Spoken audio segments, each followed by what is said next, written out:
SER Podcast. En la cadena SER, Hora 25. Aimar Bretos. Y la guerra de Ucrania ha dado hoy un salto cualitativo preocupante con el ataque ruso a la mayor central nuclear de Europa, la de Zaporilla, al sureste del país. Las tropas rusas la han tomado bajo su control en un ataque que, según el Ministerio de Defensa ucraniano, ha dejado varios muertos y heridos, aunque que se sepa no hay de momento fugas radiactivas ni ningún peligro en ese sentido. El presidente Zelensky ha pedido a los rusos que no se queden quietos ante este ataque. Ciudadanos de Rusia, me dirijo a vosotros. ¿Cómo es posible algo así? Si luchamos juntos en 1986 contra las consecuencias de la catástrofe de Chernóbil, si no lo habéis olvidado, entonces no debéis callar. Debéis decírselo a vuestras autoridades, salir a la calle y decir que queréis seguir viviendo. Mensaje del presidente de Ucrania al pueblo ruso. Acaba de terminar una reunión de urgencia del Consejo de Seguridad de la ONU en la que Estados Unidos ha advertido a Rusia de que esto no puede volver a pasar. Pero la OTAN ha avisado more suffering and more destruction. Que en los próximos días habrá más muerte, más sufrimiento y más destrucción en Ucrania. Ahora mismo nos vamos en directo allí a Ucrania con la ONU confirmando ya 331 víctimas civiles, 331 muertos civiles en estos días de invasión, 675 heridos, y reconoce el ministro español de Asuntos Exteriores, José Manuel Álvarez, que esto va a ir a mucho más. Desgraciadamente vamos todavía a ver muchas muertes absolutamente inútiles, injustificadas y de personas indefensas que lo que tenían que estar era llevando su vida normal como la que llevamos todos nosotros. Y una noticia de esta tarde: Rusia acaba de bloquear la conexión a Facebook en todo el país en un intento por cortar la creciente contestación interna hacia la guerra de Putin. Previsión del tiempo para este fin de semana, Jordi Carbó. Buenas tardes. El fin de semana tendremos más momentos de sol que hoy, pero igualmente muchos momentos de nubes y algunos chubascos que pueden afectar prácticamente cualquier punto de la península y los archipiélagos, pero con mayor probabilidad en el Cantábrico y el Mediterráneo, especialmente en el sudeste de la península. Y mañana a última hora, hasta la madrugada del domingo, la cota de nieve se situará en muchos momentos por debajo de los 1000 metros. Y es que las temperaturas irán bajando durante el fin de semana, además con momentos de viento, sensación de ambiente prácticamente de invierno. Y hay Media Deportes con Gallego. Buenas tardes. Buenas tardes. A las 9 empieza una jornada en Primera División con el Alavés Sevilla. Recordemos el Sevilla segundo en la clasificación. Si gana este partido se colocaría a solo 3 del líder, el Real Madrid. Y también comienza el Mundial de Motociclismo, Gran Premio de Qatar. Primeros entrenamientos en MotoGP. Márquez ha sido quinto, Espargaró cuarto, el mejor español tercero, Alex Rins. Empieza Hora 25. So we're changing our plans now. As you can see, President Zelensky is here, and now we want to welcome you. Thank you very much. Se están celebrando esta tarde concentraciones en apoyo a Ucrania en varias capitales europeas y, como escuchamos, el presidente Zelensky se ha conectado a esas concentraciones a través de una videollamada y así han reaccionado, por ejemplo, los manifestantes en Frankfurt.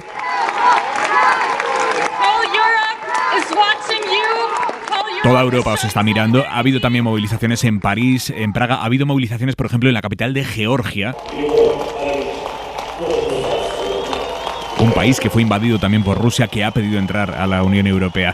Acaba de terminar la reunión de urgencia del Consejo de Seguridad de Naciones Unidas por el ataque ruso de hoy contra la central nuclear más grande de Europa, la de Zaporilla, en el sureste de Ucrania.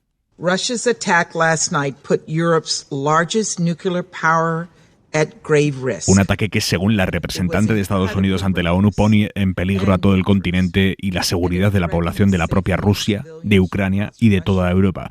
Pero el embajador ruso insiste en culpar a los ucranianos de lo que pasó anoche en esa central nuclear. Informa desde Estados Unidos Víctor Sancho. Enésima reunión del Consejo de Seguridad de la ONU que ha vuelto a dejar de manifiesto los dos bloques existentes en el análisis de cada situación en Ucrania. By the grace of God, the world narrowly averted a nuclear catastrophe. La embajadora estadounidense Linda Thomas-Holmes ha dicho que por muy poco se evitó una catástrofe nuclear en un ataque que ha calificado de extremadamente temerario y peligroso, una visión totalmente opuesta a la que lanzan desde Moscú.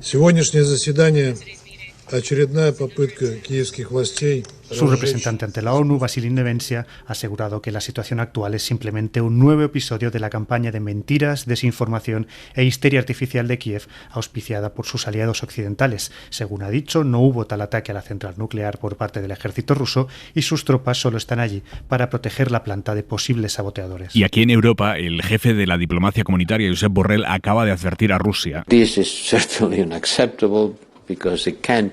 absolutamente inaceptable porque podría tener consecuencias catastróficas, una catástrofe ecológica y humanitaria para toda Europa. El ejército ruso debe respetar perímetros de seguridad en torno a las centrales nucleares. Necesitamos garantizar la seguridad de esas zonas, porque la seguridad de todo el continente europeo está en riesgo. El Organismo Internacional de la Energía Atómica mantiene que no hay fuga de material radioactivo ni daños en los 6 reactores de la central atacada, aunque su director general reconoce que la situación es muy frágil y muy inestable, sobre todo porque, hasta donde sabemos, el ejército ruso mantiene cautivos a los trabajadores que estaban de guardia en la central, a los trabajadores ucranianos, así que tampoco hay mucha información de qué está pasando dentro. La Red Española de Alerta Radiactiva tampoco ha detectado ninguna señal de momento, pero nos explican desde el Consejo de Seguridad Nuclear que las próximas 24 horas van a ser cruciales. Javier Gregory. El misil lanzado por Rusia ha dañado un edificio situado a tan solo 300 metros de los 6 reactores de la central nuclear de Zaporilla, la más grande de Europa y la tercera mayor del mundo. La Agencia Internacional de la Energía Atómica, que depende de Naciones Unidas, ha confirmado que ninguno de los sistemas de seguridad de esta gran planta nuclear ha sido afectado y tampoco se ha registrado de momento ninguna fuga de material radioactivo. Sin embargo, las próximas horas son clave, según aseguran la cadena SER técnicos nucleares, para poder evitar males mayores, porque este tipo de reactores necesita 30 días para poder apagarse de forma segura. De momento solo funciona uno de ellos, porque Ucrania precisamente había apagado otros 2 que suministraban energía a Rusia y Bielorrusia. Por esa razón, el control del funcionamiento de esta central nuclear es tan importante para el ejército ruso, como explica a la cadena SER Emilio Mínguez, catedrático de Tecnología Nuclear de la Universidad Politécnica de Madrid. Es controlar esa central para producir energía. Yo no creo que Rusia tenga algún interés en destruirla. La ONU ha calificado de muy preocupante este ataque a una central nuclear porque, entre otros motivos, no hay ningún precedente. Sin embargo, de momento descarta que se pueda provocar ningún tipo de desastre del tipo Chernóbil. La gravedad de este ataque sobre la central nuclear ha eclipsado hoy las noticias de la ofensiva rusa sobre el resto del país. Pero este es el sonido de un tanque recorriendo una de las principales avenidas de la capital. Asegura la policía ucraniana que al menos 7 personas, incluyendo 2 niños, han muerto hoy en un ataque en una zona residencial en la región de Kiev. Enviado especial de la cadena SER, Nicolás Castellano. Buenas tardes.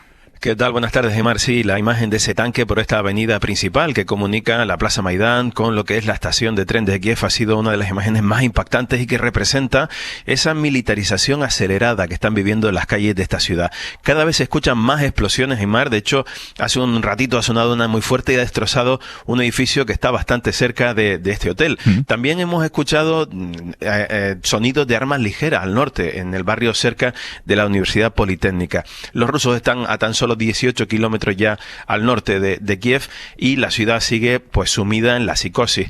Los pocos que quedan, las pocas mujeres y niños que se atreven a quedarse, siguen de camino a la estación y otros tratan de resistir, Aimar. Y ante esto aumentan los refugios improvisados en los que esa gente intenta resistir. La gente se refugia donde puede, incluso en los teatros, Nico. Sí, vamos a imaginarnos en el cuerpo pequeñito de un niño de 4 años. Pasas de jugar en clases de infantil, de aprender las primeras letras, los primeros números, a vivir como un topo siendo un niño. La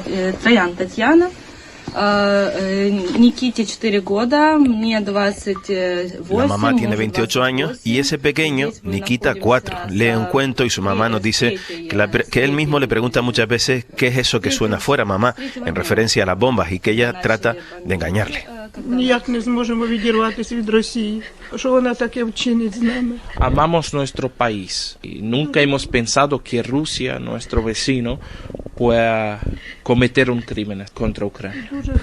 La más mayor del refugio es Raisa, 82 años, que junto a su hija Yana, de 52, se emocionan al pensar en lo que les puede venir encima. Están en un teatro refugio, el refugio de la cultura. Son los que siguen resistiendo bajo tierra con miedo a la incertidumbre, pero que quieren seguir aguantando, aunque le quedan víveres solo para 2 semanas. Normalmente las cosas con las que actuamos, juguetes... Recorremos esas salas convertidas ahora en cama y ahí Alex, el director, nos explica la situación. En este momento es un refugio para la gente. No solo es un lugar de arte, es un lugar para salvar y sobrevivir. Y en este momento actores, director, gente del mundo de la cultura que se han organizado para intentar ayudar ante una situación que consideran cada vez más preocupante como la que se vive en todo el barrio. Hay un checkpoint y una barricada, Aymar, a muchos metros, tenemos que caminar, no se ve nadie, ni un solo alma en las calles de este barrio, donde resiste también Anabel. No lo creo, no tengo fe en esto, yo tengo fe en que se recupere y entonces que pueda salir a la calle de mi ciudad y reconstruir todo eso es lo que estoy preparada a hacer. Así que Anabel, que es la novia de Alex y es la editora de Héctor Abad Facholince en Ucrania. También volvemos a las calles intentando movernos por los barrios para ver cómo resisten las personas mayores y de nuevo la estampa esa. Esta calle se llama la Avenida de Victoria, es una de las avenidas más grandes y más importantes de la capital ucraniana y de ordinario aquí hay muchísimo tráfico, aquí como pueden ver incluso los semáforos no funcionan. Pero está vacío, lo único, Aymar, de nuevo, presencia de milicianos, de militares que nos paran a cada rato, que nos registran, nos controlan, porque la psicosis aquí con la seguridad es cada vez mayor. Gracias, Nico, volvemos contigo esta noche. Hasta luego. Esto en Kiev, en el sur. La ofensiva rusa sigue contra Mariupol, que es una ciudad fundamental porque si los rusos la terminan tomando serviría para cerrarle a Ucrania el acceso al Mar Negro. El alcalde pide un corredor humanitario porque dice que no tienen agua, ni luz, ni comida. Las bombas rusas nos han destruido. Esas son las palabras que ha utilizado el alcalde. Nos han destruido. Pero ¿qué bombas está usando Rusia? We have seen the use of cluster bombs. Dice la OTAN que han detectado el uso por parte de Rusia de bombas de racimo, que son bombas que al estallar se dividen en muchas bombas más pequeñas, amplificando así los daños y la destrucción, porque son armas que violan las leyes internacionales, generan un daño enorme y sobre todo un daño descontrolado, porque no apuntan, esparcen el daño en 1000 direcciones. Esto es de lo que huyen los más de 1.200.000 ucranianos que han salido del país en la última semana desde que empezó la guerra como refugiados, según la ONU. En Przemyśl, la primera ciudad a la que llegan quienes huyen tras pasar la frontera con Polonia, allí en Przemyśl está Aida Bao. Buenas tardes, Aida. Buenas tardes, Aymar. ¿Has detectado un cambio en el perfil de los refugiados a medida que avanzan los días? Porque antes eran los que se habían escapado de forma preventiva por los avisos, pero ahora quienes llegan son personas, familias que han vivido en primera persona los bombardeos y la guerra. Sí, cambia el perfil de refugiados y a medida que más personas salen de Ucrania también cambia el perfil de las ciudades fronterizas. Przemyśl es ya una ciudad en la que los dos países, Ucrania y Polonia, parecen ya uno. Hay banderas de Ucrania colgadas por todas partes, también en edificios públicos en apoyo a los refugiados e incluso carteles en las tiendas con mensajes contra Putin. Esta tarde leíamos en el cristal de una panadería escrito en letras bien grandes: amigos de los rusos, iros a la mierda. Mientras, por toda la ciudad, los voluntarios se planifican cada vez mejor. Así sonaba la estación de tren de Przemyśl hace unos minutos.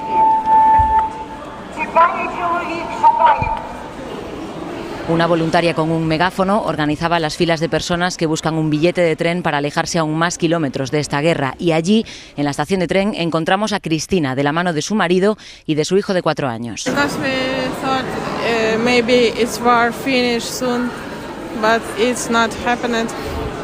Nos dice que salieron de Kiev hace 3 días, cuando ya habían empezado los bombardeos, porque pensaron que la ofensiva podría terminar pronto, pero después vieron que no.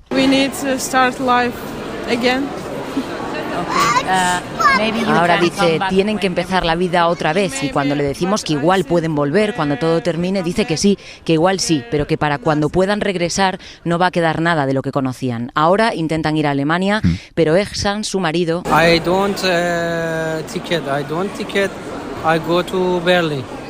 nos dice que aún no han conseguido un ticket de tren para Berlín, para Alemania, unos billetes de tren, Aymar, que en esta frontera con la guerra se han convertido ya en un privilegio. Enviada especial de la SER a esa frontera. Aida, gracias. A vosotros. Y conforme se alarga la invasión y conforme el mundo va teniendo constancia de las atrocidades, más esfuerzos hace Rusia porque no se vean. El Parlamento ruso ha aprobado hoy una ley que castiga con penas de hasta 15 años de cárcel a los periodistas que desde Rusia difundan información sobre el ejército que el Kremlin considere falsa. Claro, el Kremlin considera falso todo lo que no sea comprar un discurso sobre la responsabilidad ucraniana en esta invasión. La BBC ha dicho ya esta tarde que suspende el trabajo de todos sus periodistas en Rusia ante esta ley que, según la cadena británica, criminaliza el periodismo independiente. Informa desde Moscú Javier González Cuesta. Las dos cámaras del Parlamento ruso han aprobado una ley que castigará desde mañana mismo la difusión de lo que las autoridades consideren desinformación sobre el ataque contra Ucrania. La pena de cárcel será de hasta 3 años en la mayoría de los casos por textualmente desacreditar al ejército ruso, aunque se contemplan hasta 15 si afecta a sus actividades o 10 si lo dicen altos cargos.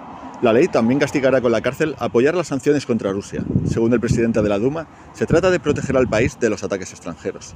Esta reforma legal ha sido impulsada el mismo día que las autoridades han bloqueado no solo a medios como la BBC y Deutsche Welle, sino también redes sociales como Facebook. Aquí en España, la bolsa española ha cerrado hoy su peor semana desde el inicio de la pandemia. El IBEX ha caído este viernes un 3,6% y un 9% en el conjunto de la semana. Lo que siguen disparados son los precios de la luz y de los carburantes. De hecho, la gasolina, por ejemplo, ha subido 7 céntimos esta semana. Se paga de media a 1,68 € el litro. Son precios nunca vistos. Eladio Meizoso. 7 céntimos ha subido el litro de gasolina de 95 y 8 céntimos el gasóleo, que está a 1,58 €. Ahora mismo cuestan 1 céntimo más que esta mañana, según los datos del Geoportal de Hidrocarburos del Ministerio de Transición, y son nuevos máximos históricos. Han subido respectivamente 39 y 41 céntimos litro en un año, un 30 y un 35% más interanual.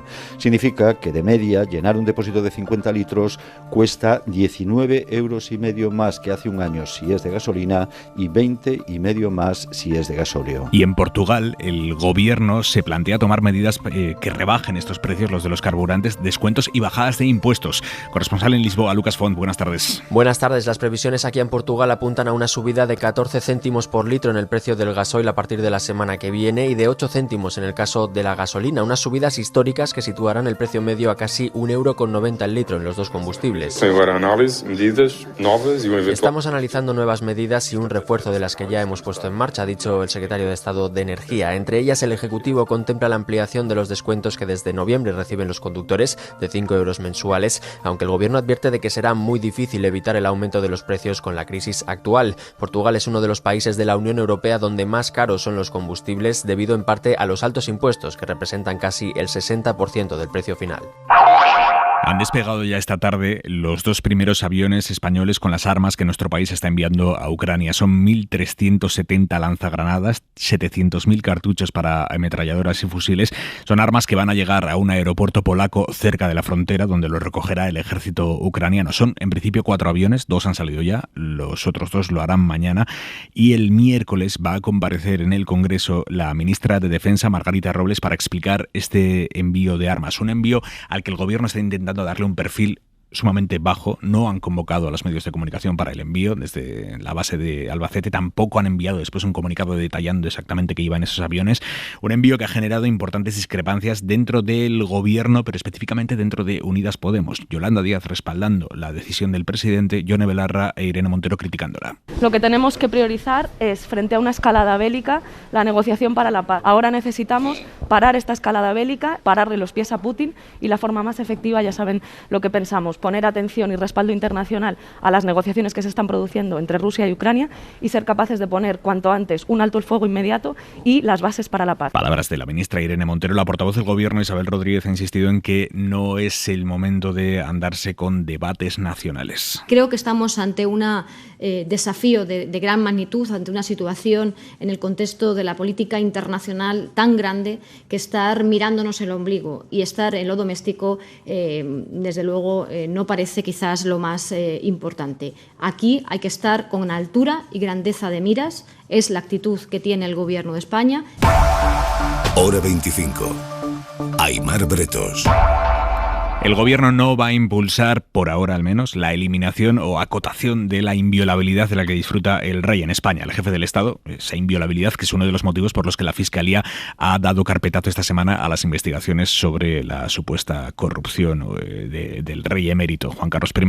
No habrá una reforma de la inviolabilidad real porque no hay mayoría parlamentaria que lo apoye, según ha justificado hoy la ministra de Justicia, Pilar Llop. Sabe que la inviolabilidad es una cuestión que está contemplada en la Constitución y que ahora mismo no se darían las mayorías suficientes para abordar cualquier reforma que tuviera que ver con la inviolabilidad. Y en Cataluña hoy ha declarado ante el juez la alcaldesa de Barcelona, Ada Colau, como investigada a raíz de una denuncia por las subvenciones públicas que ha concedido el ayuntamiento a entidades como la Plataforma de Afectados por la Hipoteca.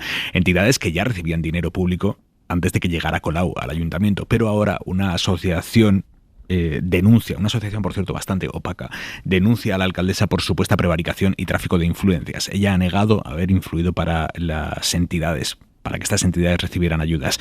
Radio Barcelona, Andrea Villoria. La alcaldesa de Barcelona está segura que la causa se acabará archivando, por eso dice haber salido tranquila del juzgado. También contenta, es que no hay caso. Ante el juez, la alcaldesa ha explicado que estas subvenciones que están en cuestión, ayudas a entidades sociales que admite que les son cercanas, como la PA o la Alianza de la Pobreza Energética, se conceden en Barcelona desde 2014, cuando la alcaldía estaba en manos de Convergència. Por eso Colau ha acusado directamente a lobbies inmobiliarios y del agua de estar detrás de estas denuncias que dice que tienen fines políticos.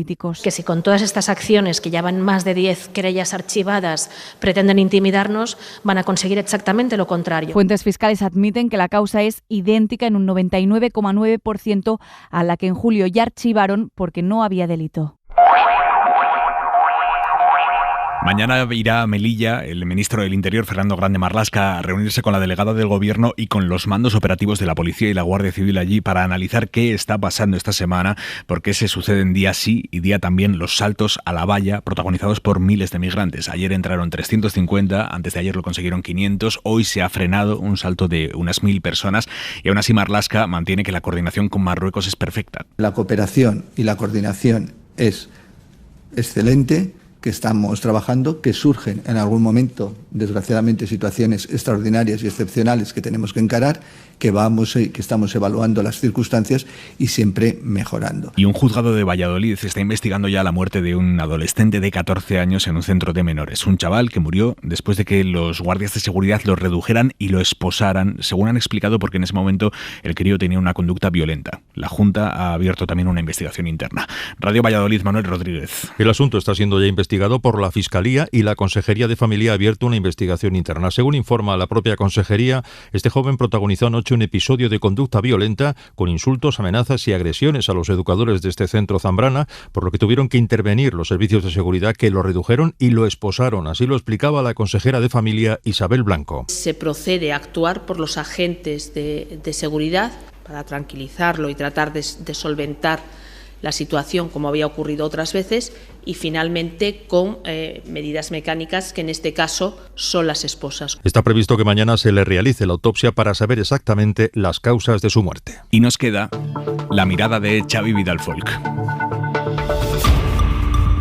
Vivir para ver. Ya solo nos faltaba contemplar cómo la artillería de Putin disparaba contra la primera central nuclear de Europa, en el este de Ucrania, y lo que nos rondará. Como esta operación no se ha saldado en una enorme carnicería, algunos dudan de que la reacción del presidente Zelensky sea exacta.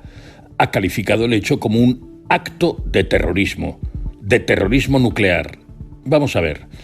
Los actos terroristas suelen desembocar en matanzas estruendosas, horriblemente espectaculares. Tenemos aquí y en todo el mundo tristes ejemplos de ello. Pero no es el resultado en número de muertes lo que los define de verdad.